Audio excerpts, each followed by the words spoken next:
aplicação de recursos, tempo ou esforço a fim de se obter algum retorno. Este é o significado de investimento. Mas o que existe por trás deste universo? Qual a importância dessa indústria para a economia global?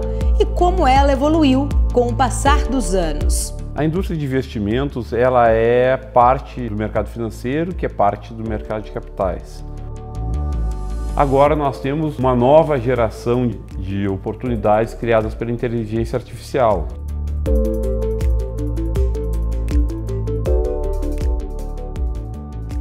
A economia se ancora muito sobre investimentos, né? A gente sabe o quanto é importante a indústria de investimentos, real estate, para a iniciativa privada, para governos, enfim, mas eu queria entender, na sua visão, qual é a importância que você enxerga sobre a indústria de investimentos para a evolução do mundo? A indústria de investimentos, ela é parte do mercado financeiro, que é parte do mercado de capitais. Então, o mercado de capitais, ele tem como função viabilizar projetos para o crescimento da economia, basicamente para o crescimento das empresas, para o financiamento do governo. Então, a indústria de investimentos, ela tem um poder muito forte, muito importante, determinante. Por quê? Nós temos os agentes aí que decidem quais investimentos vão aplicar os seus recursos, e eles são agentes inteligentes, né? Eles tendem a tomar melhores decisões de investimento. Então, esses investimentos eles financiam a indústria farmacêutica, a indústria de infraestrutura com portos, aeroportos, a indústria de tecnologia, que é uma das indústrias importantes da inovação. Então, investimentos têm o poder de financiar, o poder de viabilizar o crescimento e a inovação e o aumento de produtividade das economias e dos países. Então, ela tem essa função social, né? Então, muitas vezes a indústria de investimentos não é vista dessa forma, mas ela tem uma função social muito importante. Marcelo, você foi um dos fundadores da XP que teve uma grande disrupção, vamos dizer assim, no universo do mundo dos investimentos. O que mudou de lá para cá? Muita coisa. Os investimentos, a XP foi criada antes de Google e antes do Facebook, né? O Facebook veio em 2004, Google em 2005. A XP é anterior a essa era. A XP fez parte de uma geração diferente de empresas, que depois vieram todas essas empresas startups, essa nova economia, mas ela teve no Brasil um papel muito importante. Ela trouxe uma série de inovações para o mercado que se tornaram as práticas comuns do mercado. Então, a primeira evolução foi a adoção dessa distribuição via agentes autônomos, que foi a pioneira e ainda hoje a maior do mercado brasileiro e que definiu aí a forma de trabalhar de várias outras plataformas. E depois, outra inovação trazida para o mercado foi a adoção dessa plataforma do conceito de arquitetura aberta, onde o investidor podia encontrar em uma única plataforma várias famílias de produtos de vários emissores. Então, a XP teve um papel muito importante no mercado brasileiro, aí desde os anos 2000 para cá, e vem continuando sendo muito relevante nessa indústria. Marcelo, você sempre foi muito crítico em relação à forma, né? Acho que muito como é feita a cobrança, tanto por bancos e a boa parte de bancos e corretoras em relação aos como se cobra isso, né, dos investidores pelos serviços, pela não transparência, talvez vamos dizer assim, em determinadas cobranças. O investidor, muitas vezes, ele não enxerga ali, né, está meio que embutido já dentro do serviço. Eu queria entender um pouco da sua visão em relação a isso, se existe ainda hoje essa resistência por parte dos investidores na hora de enxergar exatamente esse tipo de modelo de cobrança, que os bancos acabaram acho que surgindo e as corretoras absorveram este modelo, né? Vamos primeiro vou apresentar os dois modelos para a gente entender essa diferença. Vamos tratar o primeiro modelo como um modelo transacional, que é um modelo de comissão para a distribuição de investimentos. Esse modelo é o modelo mais característico das corretoras, onde a cada transação a plataforma e os seus assessores são remunerados pela transação. Então esse assessor ele é remunerado pelo produto. O produto vem nele embutido um spread, uma comissão que remunera esse esforço de distribuição. Do outro lado, nós temos o modelo fiduciário. E esse modelo, baseado em FIIs, né, o modelo fee-based, a plataforma e o assessor de investimentos é remunerado pelo cliente. Então essa é uma diferença muito importante. No modelo transacional, o assessor e a plataforma remunerados pelo produto, o outro pelo cliente. O modelo de melhor alinhamento é um modelo que o assessor é alinhado com o cliente, ele é remunerado com o cliente, ele toma decisões no melhor interesse do cliente. No modelo transacional, nem sempre com os incentivos mostram o assessor está alinhado com o cliente e acontecem os conflitos de interesse. Eu acredito que, se a gente observar as outras indústrias e a experiência internacional, houve uma evolução. O modelo dominante era o modelo transacional, o modelo dos brokers, o modelo comissionado, e esses modelos evoluíram para o modelo fiduciário, o modelo onde existe o alinhamento com o cliente. Então a nossa crítica, a minha crítica pessoal, é referente a essa demora nessa evolução. Se nós olharmos o modelo americano, o mercado americano, o modelo baseado em comissão já foi abandonado. Ele é muito menor na adoção, na preferência dos investidores do que o modelo fiduciário. E no Brasil ainda essa mudança não aconteceu. Deixa eu dar outro exemplo. Mesmo já há muito tempo, no Brasil principalmente, país fora do Brasil também, as plataformas de wealth management que atendem os clientes de alta renda já trabalham no modelo fiduciário, já operam no modelo sem conflito de interesses. Por quê? Porque esses grandes clientes, esses grandes investidores, eles têm mais informação e conhecimento, eles conseguem perceber a diferença entre esses modelos e preferem um modelo que é melhor para eles, né? Um modelo sem conflito de interesses.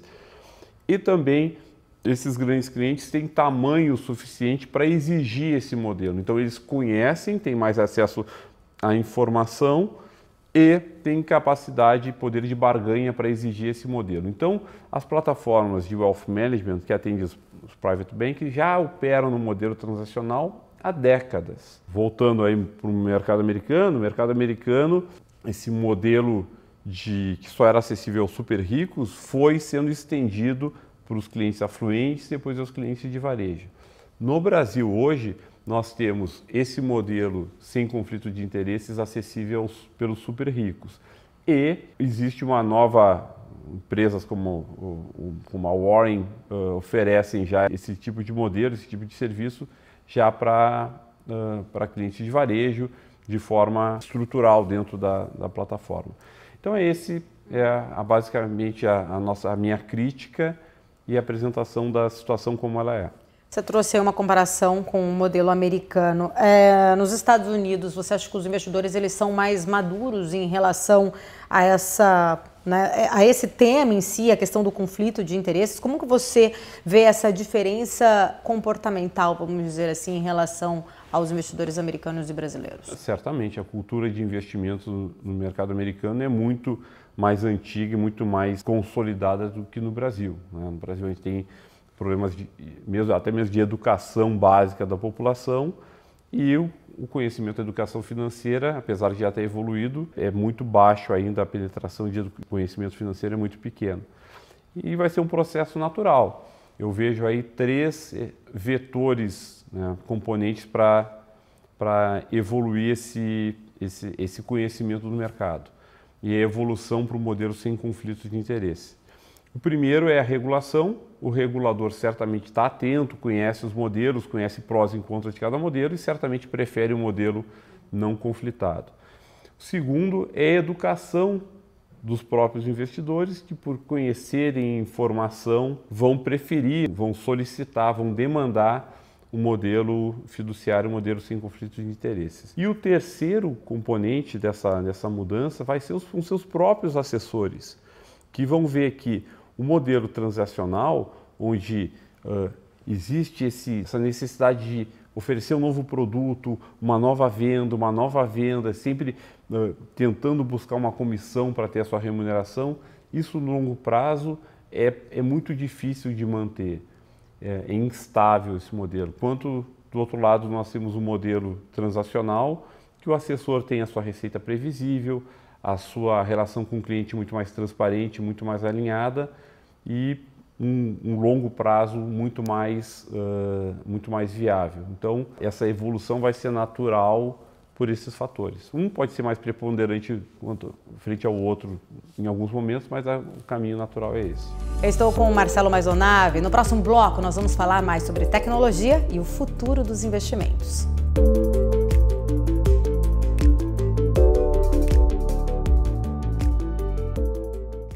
Você morou um tempo no Vale do Silício, né, nos Estados Unidos, e é uma das regiões mais inovadoras, acho que do mundo, vamos dizer assim.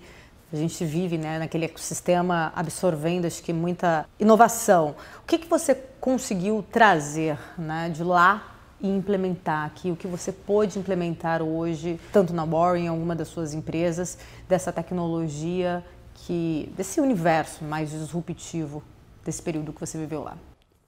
O Vale do Silício, eu costumo dizer que não é mais um local geográfico, é um local temporal, né?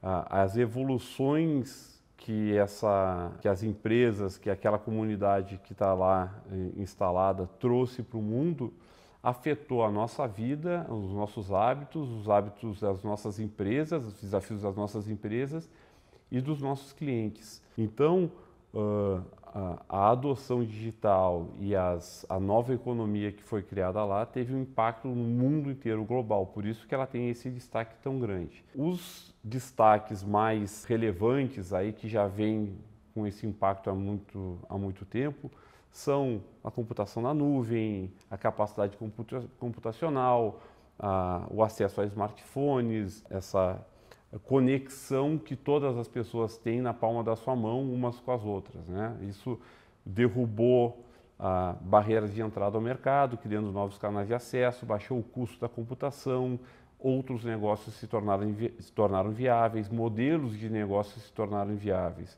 Então, o maior impacto na minha visão como empresário foi justamente essa transformação que nós vivemos nos últimos 10 anos, da viabilização de novos negócios, a criação de novos hábitos, a transformação dos nossos clientes e usuários com outras preferências, e surgiu uma oportunidade para novos empreendedores. Isso foi, acredito que foi nos últimos 10 anos. Agora nós temos uma nova geração de oportunidades criadas pela inteligência artificial, que a gente está vendo aí com esses últimos aplicativos. É somente a primeira versão do que vem por aí, e eu acho que poucas pessoas estão preparadas para analisar o que pode acontecer, o que vai acontecer. Mas, como nós já vimos várias vezes na economia, no mundo, essas inovações que rompem, né, disruptivas, destroem umas indústrias e criam outras. Eu acho que nós temos que ficar atentos e saber quais são as oportunidades que vão surgir. Essas novas tecnologias, você acredita que vão mudar a forma das pessoas investirem? Certamente, certamente. A forma com que os investimentos vão ser apresentados e as tomadas de decisão de investimento certamente vão ser impactadas, né? Então, a quantidade de tempo que uma pessoa, mesmo que conheça o mercado financeiro, que conheça o investimento, demora para analisar um investimento, analisar uma carteira de investimentos que demanda tempo, planilha, com ferramentas que usam machine learning, inteligência artificial, isso é feito fração de segundos em tempo real. Então, certamente vão haver impactos que é difícil até dimensionar do que vai acontecer, mas certamente vão ter impactos. Você acredita que a inteligência artificial, nesse sentido, ela vai substituir os advisors? Eu acho que vai haver uma combinação, né? Eu não diria que o ser humano vai ser substituído, eu acho que ele vai ser potencializado. Acredito que um assessor de investimentos, com a sua inteligência e capacidade, vai conseguir atender mais clientes de forma mais presente, de forma mais efetiva. Essa proximidade com os clientes vai ser criada de outra forma, com outros tipos de conexão. Eu acredito que venha potencializar e não eliminar.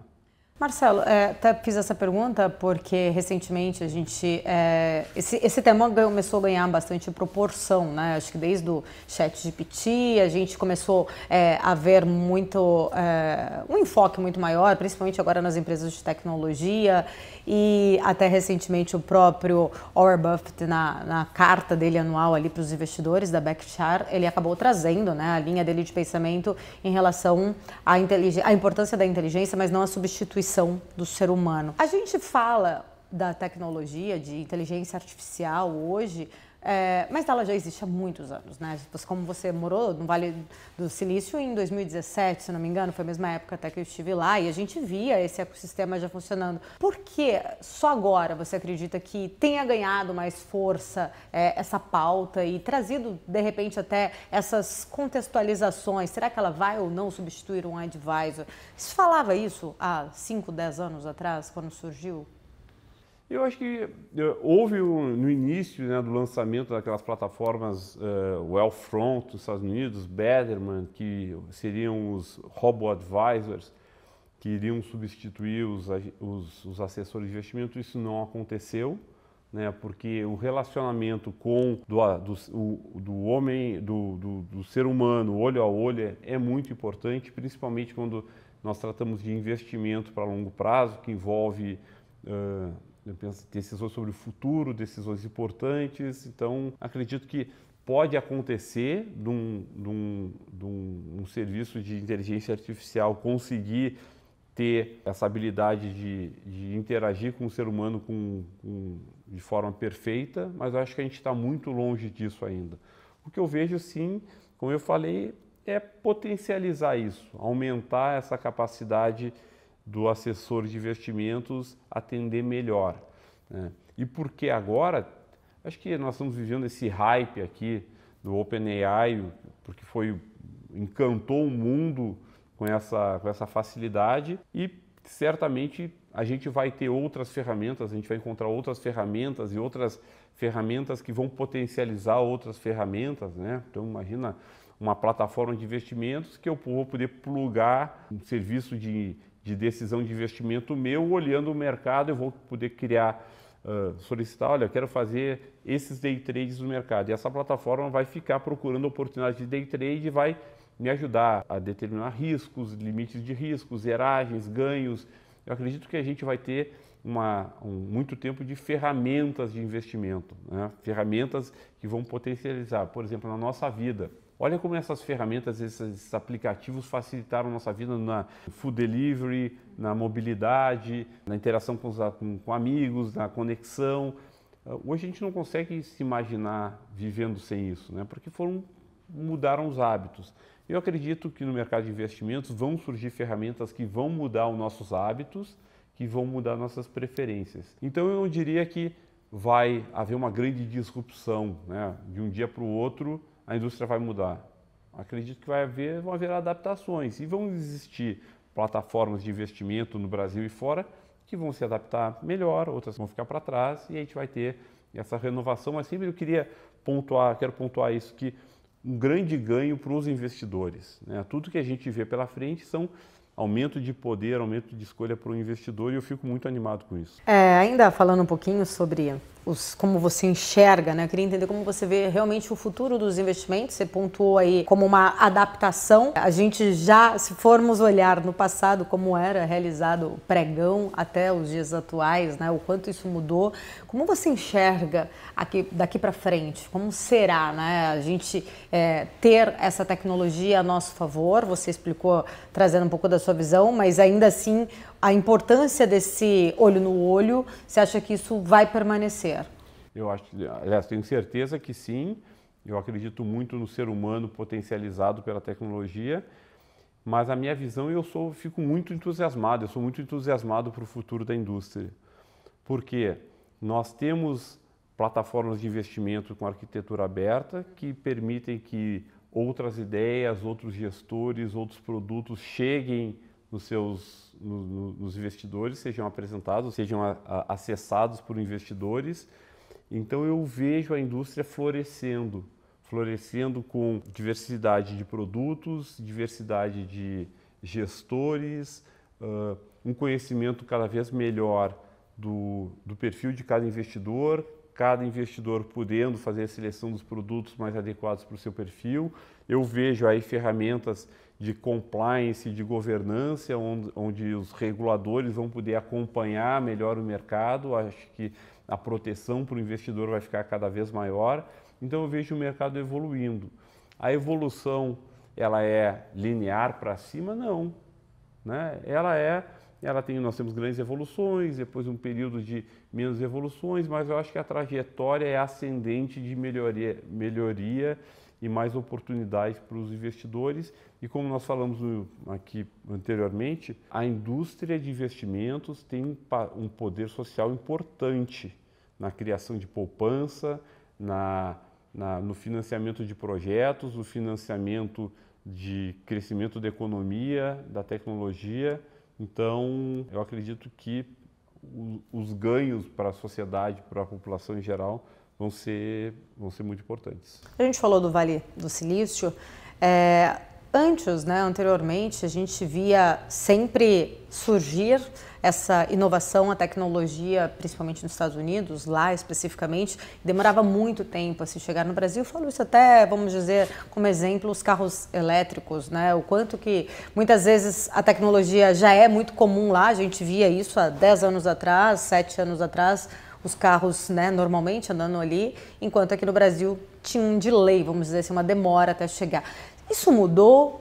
A tecnologia ela está muito mais inserida globalmente ou ainda existe aí um gap entre surgimento dela, principalmente em grandes países, até chegar nos emergentes, especificamente Brasil? Eu acho que o Brasil, pelo tamanho da economia, ele é muito relevante no mercado. Então a gente vem vendo lançamentos quase simultâneos no mundo inteiro. Pelo tamanho do Brasil, o Brasil não deve ficar tão atrás assim. Mas, por outro lado, o Brasil não tem o mesmo nível de renda que nós temos nos países, nos Estados Unidos, na Europa. Mas, então, eu acho que existe um atraso natural, mas essa diferença tende a diminuir, a reduzir, principalmente porque os serviços digitais são lançados no mundo inteiro. É um aplicativo, é uma adaptação para a economia local. Então eu vejo que as economias líderes lançam as suas inovações primeiro e logo chegam aqui, né, e cada vez mais rápido. Quais os maiores desafios você enxerga hoje para o Brasil aumentar, né? Principalmente a gente está fazendo essa comparação com os Estados Unidos, mas o Brasil aumentar o número de investidores, da gente sair desse percentual ainda muito pequeno, a gente tem um longo caminho a ser percorrido. Os Estados Unidos, como você falou, tem acho que uma maturidade maior pela quantidade de tempo e o quanto é natural para os americanos investirem. Quais os maiores desafios que o Brasil tem ainda pela frente? Educação seria um deles? Eu ia falar justamente isso. Eu vejo dois desafios, educação e educação. Então, a primeira educação mais direta e mais óbvia é aumentar a educação financeira dos brasileiros para que consigam entender e ter capacidade de poupar e investir melhor. Mas depois é a própria educação básica da população que vai aumentar a produtividade, vai aumentar a capacidade de ter melhores rendas e capacidade de poupança, e é um ciclo virtuoso nesse movimento. Então, é a educação que o Brasil precisa para melhorar a produtividade e poupança, investimento. Porque do lado da indústria financeira a gente vê aí muita inovação.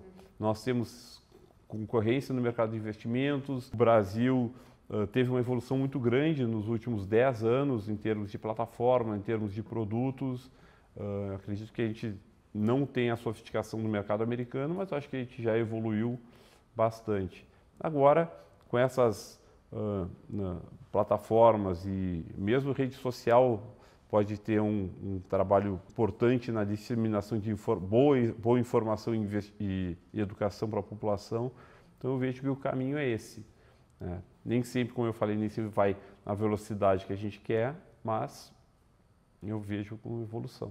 Quando você fala educação, você falou na educação de base. Como você enxerga o papel governamental em relação a essa pauta? Falta incentivo, talvez, de repente, ou mais vontade política, até inclusive, em colocar, implementar realmente de fato isso na grade curricular, em que todo mundo, né, consiga ter acesso a esse tipo de educação? Esse é um bom ponto, Paulo. A gente não vê isso de fato, né? A gente não vê isso, a educação, como uma pauta fundamental. A gente vê mais iniciativas privadas, né, tentando melhorar a educação, mas de todas as pautas do governo, a educação nada é além do básico, né?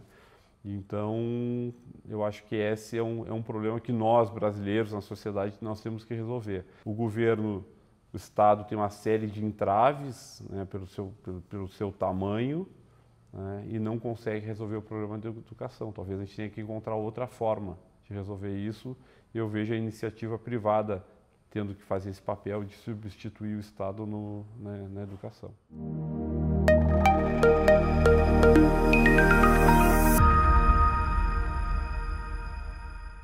Até porque, né, foi a minha primeira pergunta da importância desse universo de investimentos para o desenvolvimento como um todo, né, da economia em geral.